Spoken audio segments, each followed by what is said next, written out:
We grew up on a little farm here in Mount Angel, and as a young child, along with five other siblings, Mom and Dad taught us how to work. We picked cherries, we picked berries. We just learned a really good work ethic here, and that part was kind of a highlight of my life, and that's why I love our farm. Ever since I remember being very young, I remember going to church with either my dad or my mom would take us. Every time we would go to church, I really enjoyed going. I actually loved going to church.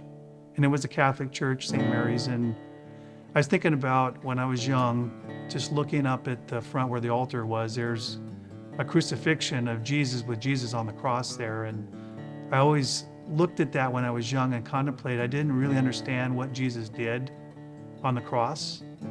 Going through Mass and stuff, I probably heard about it, but I didn't really connect. I was with my friend Tim Peters. I remember sitting in his living room by the fireplace, and we were just talking about all kinds of stuff what guys talk about.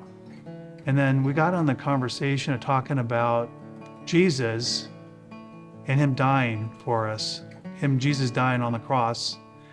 And I'll never forget, Tim said something about to this kind of a fact, like when Jesus died on the cross 2,000 years ago, he died for my sin, Tim said. He died for my sin. And when I heard that, I thought, what does he mean by that? I was very interested because that stuck in my head. And then we just kind of finished our conversation.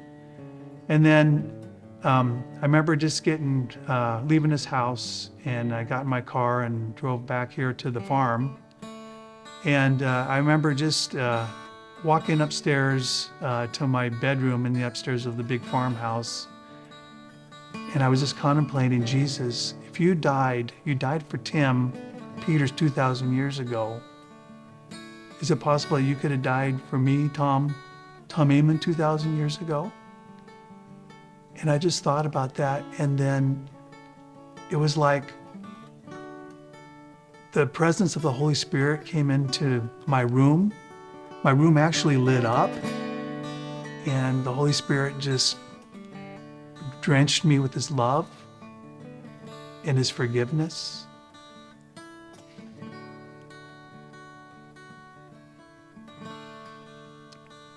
And I remember just weeping.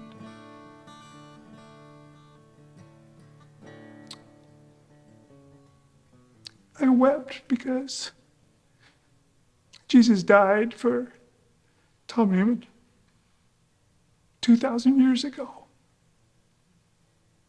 And I'll never forget that. And I know I was cleansed. My sin was washed away. And I was new again.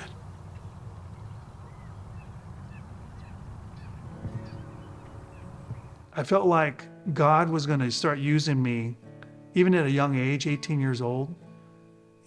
Sometimes when you're 18 and young, you say, oh, God can't use me. But it was incredible that once the Holy Spirit was in me, that Jesus wanted to use my life. He gave me things to do for him as I started going through living my new life with Jesus. And that was the most exciting part, and to share that with other believers. There's a barn out here, a granary, and down on the floor, the concrete floor, right down the corner by the door, it says 1941 etched into the concrete.